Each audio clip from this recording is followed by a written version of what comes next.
ಇತ್ತೀಚೆಗೆ ಸ್ಯಾಂಡಲ್ವುಡ್ನ ಆ್ಯಕ್ಟರ್ ರನ್ಯಾ ರಾವ್ ಅಂತ ಸುದೀಪ್ ಸಿನಿಮಾದಲ್ಲೂ ಕೂಡ ಆಕೆ ನಟನೆ ಮಾಡಿದ್ದಾಳೆ. ಆಕೆಯ ಪರಿಚಯನ ನಿಮಗೆ? ಇಲ್ಲ. ಆಕೆ ಗೋಲ್ಡ್ ಸ್ಮಗ್ಲಿಂಗಲ್ಲಿ ಈಗ ಪೊಲೀಸರ ವಶದಲ್ಲಿದ್ದಾರೆ. ಜೊತೆಗೆ ಆಕೆ ಈ ಸ್ಮಗ್ಲಿಂಗಿಗೆ ಕೆಲ ಕಾಂಗ್ರೆಸ್ನ MLAಗಳು ಮತ್ತು ಮಾಜಿ ಸಚಿವರು, ಹಾಲಿ ಸಚಿವರು ಕೂಡ ಸಾಥ್ ಕೊಡ್ತಾ ಇದ್ದಾರೆ ಅನ್ನೋದು ಕೂಡ ಈಗ ಚರ್ಚೆ ಆಗ್ತಾ ಇದೆ. ನನಗೆ ಈ ವಿಚಾರದಲ್ಲಿ ಈ ವ್ಯಕ್ತಿ ಒಂದು ಆ್ಯಕ್ಷನ್ ವಿಚಾರದಲ್ಲಿ ನನಗೆ ಸಾಕಷ್ಟು ಅದು ಅಲ್ಲ, ಒಂದು ಆಕ್ಟ್ರು ಯಾಕೆ ಈ ಥರದೊಂದು ದಾರಿ ಹುಡುಕ್ತಾರೆ? ಒಂದು ಹೇಳ್ತೀನಿ, ಕೆಲವು ವಿಚಾರಗಳು ಭಾಳ ಒಂದು ಮೀಡಿಯಾಗೆ ಭಾಳ ಇಂಟ್ರೆಸ್ಟ್ ಆಗ್ತವೆ.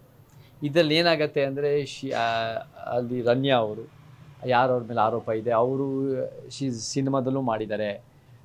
She is a youth, she is in the end she is also connected to many powerful people ಅಂತ ನೀವೇ ಹೇಳಿದ್ರಿ.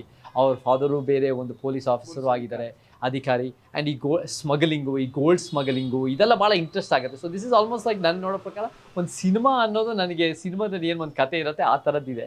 ಬಟ್ ನಾನು ವ್ಯಕ್ತಿಗತವಾಗಿ ನನಗೆ ಇದ್ರ ಬಗ್ಗೆ ಸಾಕಷ್ಟು ಮಾಹಿತಿ. ಸರ್, ಹೌದು, ಬೆಂಗಳೂರಿನಲ್ಲೇ ಇರ್ತಕ್ಕಂಥ ನಿವಾಸದಲ್ಲಿ ಕೋಟ್ಯಾಂತರ ರೂಪಾಯಿ ಹಣ ಸಿಕ್ಕಿದೆ.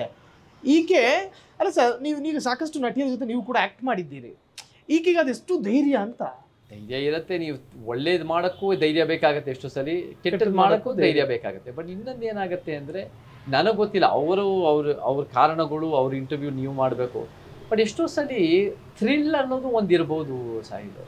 ಥ್ರಿಲ್ಲು ಅಲ್ಲ, ಥ್ರಿಲ್ಲು ಕ್ರೈಮ್ ಮಾಡ್ಬಿಡ್ತಾರೆ. Crime is a big thrill.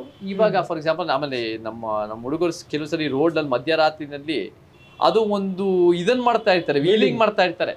ಅದು ಎಷ್ಟು ರಿಸ್ಕ್. ಒಂದು ಸಣ್ಣ ಪುಟ್ಟ ಆದರೆ ಇಬ್ಬರು ಔಟು, ಎಸ್ಪೆಷಲಿ ಹಿಂದೆ ಇರೋರು. ಬಟ್ ಆ ಥ್ರಿಲ್ಲು, ಆ ಜೋಶ್ಗೋಸ್ಕರ ಏನೇನೋ ಮಾಡ್ತಾರೆ, ಲೈಫೇ ರಿಸ್ಕ್ ಇಡ್ತಾರೆ.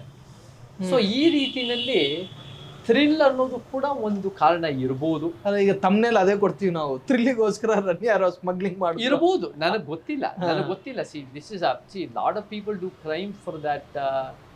ಒಂದು ದುಡ್ಡು ಅನ್ನೋದು ನಮಗೆ ಗೊತ್ತಿರುತ್ತೆ. ಒಂದು ದುಡ್ಡು, ಒಂದು ಕ್ಯಾರೆಟ್, ಒಂದು ಕ್ವಾಲಿಟಿ ಇರ್ಬೋದು. ಅಥವಾ ನಮಗೆ ಒಂದು ಅದರಿಂದ ಏನೇನೋ ಬೇರೆ ಬೆನಿಫಿಟ್ಸ್ ಇರ್ಬೋದು, ನನಗೆ ಗೊತ್ತಿಲ್ಲ. But thrill is also something that forces people to do sometimes bad things. So ಅದು ಒಂದು ಇರ್ಬೋದು ಚಾನ್ಸಸ್.